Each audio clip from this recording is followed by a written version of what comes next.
Hi everybody, this is Chris Friedel coming to you from sunny California, and this is my final assignment for the class. The water issue that I decided to look at was forest dieback in the Sierra Nevada foothills where I live. There was a drought in California between 2012 and 2015 that led to extensive dieback of pine species, ponderosa pine, sugar pine, and Jeffrey pine.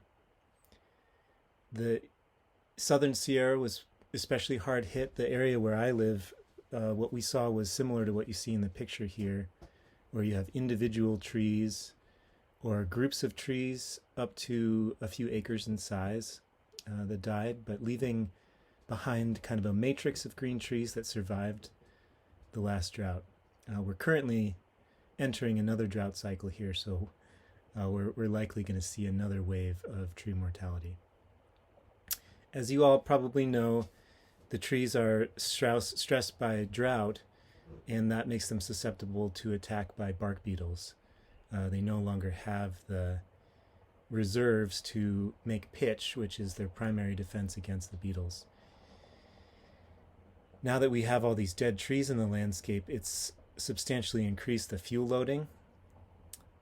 The standing dead trees are starting to fall and contribute surface fuels, which are driving some of the extreme fire behavior that we've seen in California recently.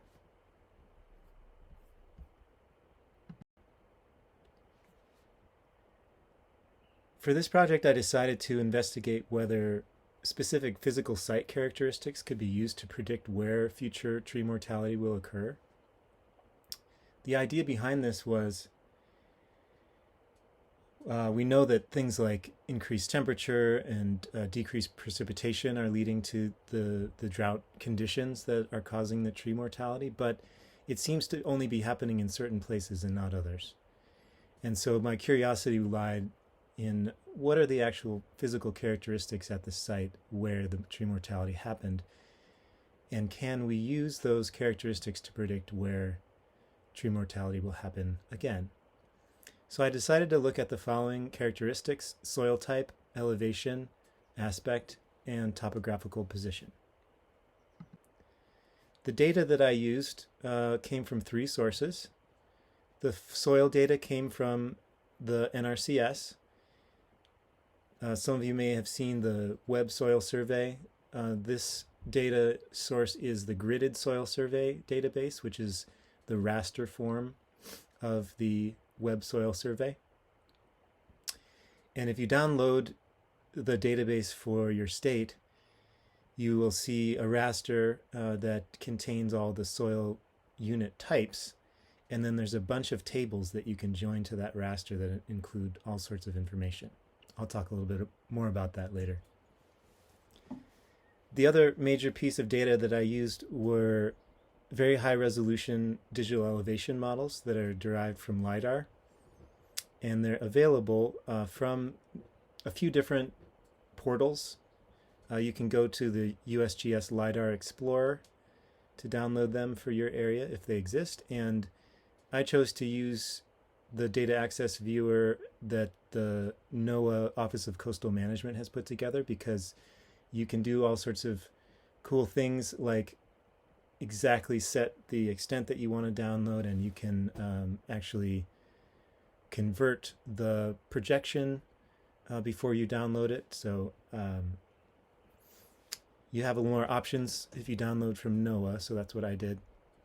And then the third piece of data were the actual occurrences of tree mortality. These were features that were collected in the field by me or hand digitized from aerial imagery in GIS.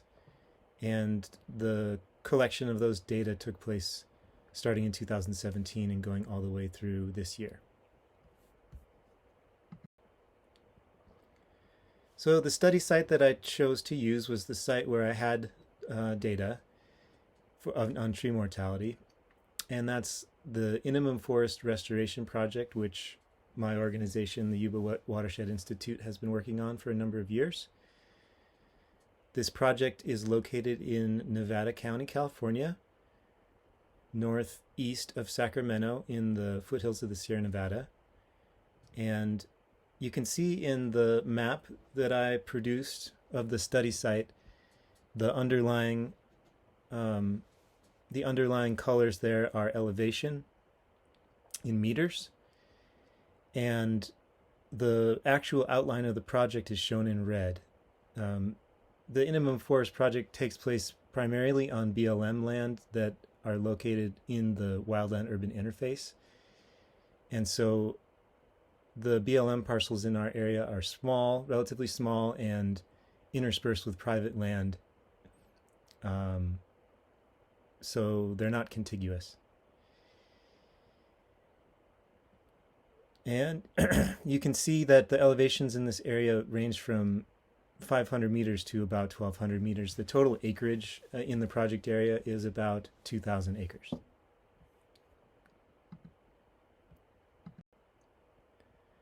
So I'm going to go through the pieces of data and the kind of pre-processing that I had to do with them. So the first is the tree mortality.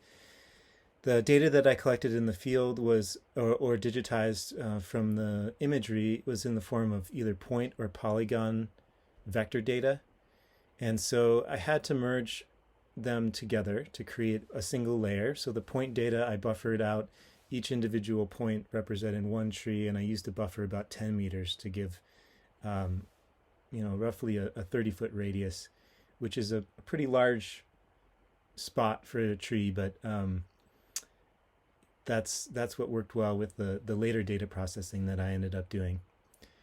So once those two layers were both merged into a merged polygon layer, I converted that polygon to raster format because not only did I want to collect data about where tree mortality occurred, I also wanted to have data about where it did not occur. So the raster, when it first converted the polygons to the raster, all I had were values for the areas where tree mortality occurred. But I went ahead and reclassified the entire area and chose to add a value of 0 for all areas that had no data. So what I ended up was a reclassified tree mortality raster that where all the cells that had tree mortality had a value of 1, and all the cells that did not have mortality had a value of 0. For soil type, I took that map unit raster layer from the GSurgo database, and I clipped it to the project extent. And then, like I mentioned before, I joined a table to the data that had a lot of information about what those soil types were. And so you can see in these two maps, just an example, there's a map of available water storage. And you can see that some areas in the project zone have very little water storage, and some have up to about 323 millimeters of available water storage in the entire soil column. Similarly, I was able to look at root zone depth. It's kind of hidden right now, but those different categories are different depths in centimeters of the root zone for the different soil types.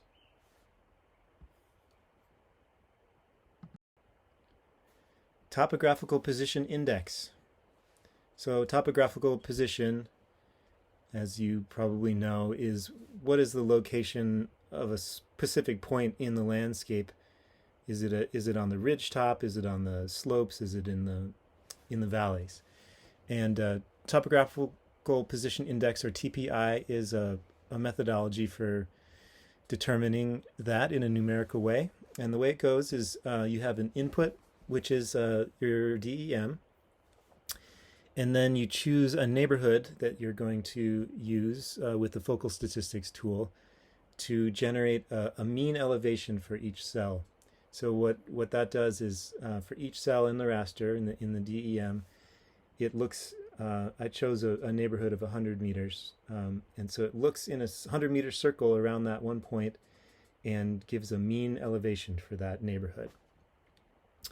And then the next step in TPI is to calculate the difference between the input and the mean elevation. So what's the difference between the elevation in that cell and the mean of the neighborhood? And that gives you your output, which is your TPI, or topographical position index. So those cells that are really high in elevation compared to their neighborhood are designated as a ridge top, and those cells that are very low in elevation compared to their neighborhood are designated as a valley, and then there's all these steps in between. And you can see I generated a 3D view so you can kind of see them on the landscape, and then in the map on the right you can see in relation to the tree mortality polygons, which are shown in black.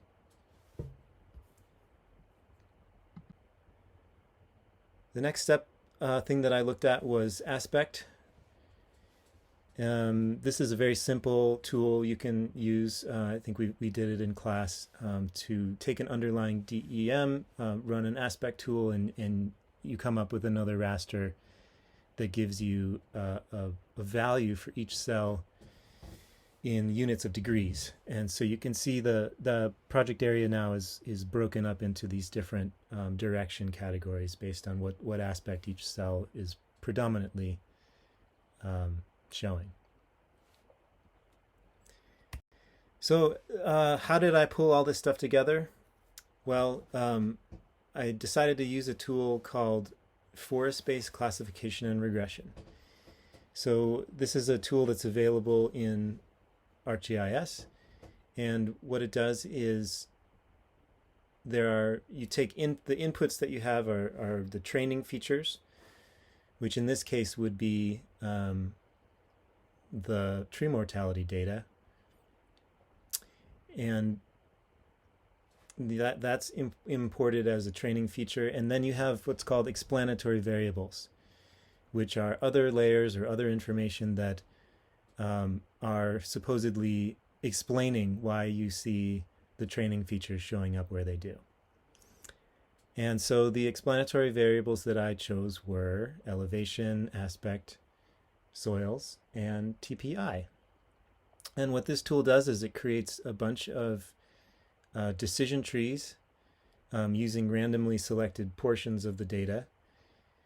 And it creates hundreds of these trees, and then it kind of uses those decision trees in a model to predict where your training features are predicted to occur in other places where you didn't collect data. So I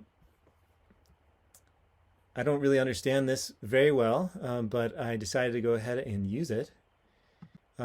This is the flow chart for how I use the tool.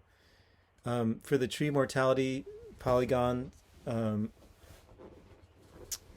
I had to, as I mentioned before, convert the polygon to a raster, reclassify the raster to give 0 values for the areas where tree mortality didn't occur. But then the training features need to be in vector form in order to work in this forest-based classification tool. So then I converted the raster to point data. So a little bit of a roundabout way. I'll show you a graphic of that next. The other inputs into the tool were from the DEM. I used my TPI tool to create the TPI raster, aspect to create the aspect raster, and then the soil raster, I didn't do any modification to it. So those were all the inputs. And then what you get is a whole bunch of things that get outputted, including predicted features, and also some tables that show you some various aspects of the performance of the model. So I just wanted to show, this is an image kind of showing you the raster to point. You can see the underlying raster of the tree mortality, which is at a 1 meter resolution. And I decided to go ahead and convert that to a point layer that was at 10-meter resolution. And you can see the pink points were the ones with the value of 1 and where true mortality occurs. The blue points were ones with the value of 0. And that was the major input of the training variable to the tool. This is an image of the results from the first training run.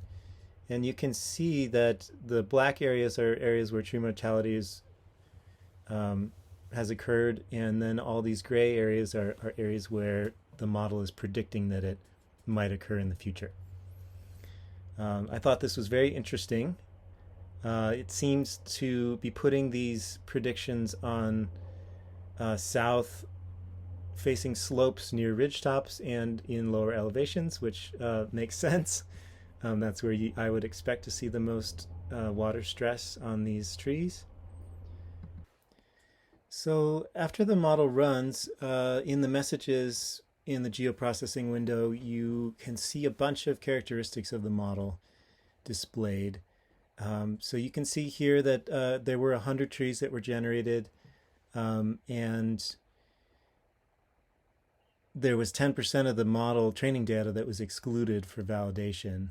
And when if you go to the variable importance, you can see that, and I'll show a graph of this, aspect, TPI, and DEM were each about 33% of the importance, and the soils was about 2% of the importance. So the soils data was just not very predictive of tree mortality occurrence. Going down, you can see that at least in the training data, the training run, the accuracy was about 86% for both categories. And then validation data is the same. Because I just did a first training run, I didn't get to do the iterative phases of validation. So supposedly if you keep running this tool, you can get better and better results. I just didn't have time.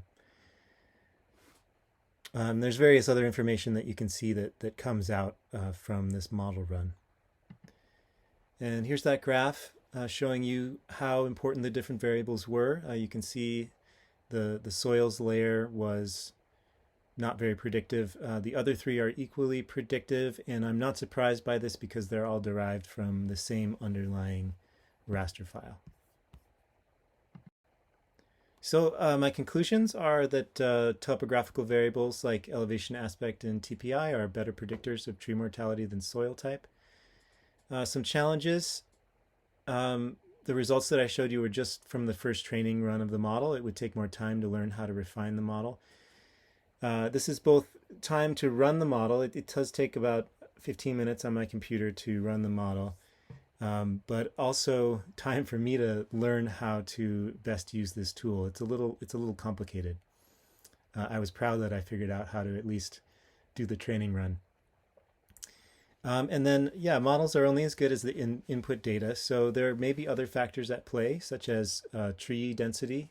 Overly dense forest can lead to stress, which can exacerbate the issues with drought and bark beetles. The other thing that might be a factor is time since last fire, which would be correlated with density, but that might be a good indication of how dense the forests have grown. So if we were to add these other data layers, we might get even better predictions. So my recommendations were to find additional model inputs. There are some data that are out there that could show pre-mortality density, things like canopy closure that I could potentially add to the model. And then if I wanted to scale this up, I wouldn't be able to collect all of the mortality information by hand, but I have seen other people use NDVI from Landsat 8 satellite imagery as a proxy for drought-induced mortality. NDVI is a measure of drought stress, and it can also, what you're looking at is the change of NDVI from one year to the next. And so if you see a patch in the landscape that suddenly has a higher drought stress or even mortality, then and it's different from the way it was before the drought, then that's a good indication that there could be mortality in that location. Okay, I hope this was interesting to everybody. It certainly was for me, and good luck with finishing up the class and with the rest of your program at Colorado State. Take care.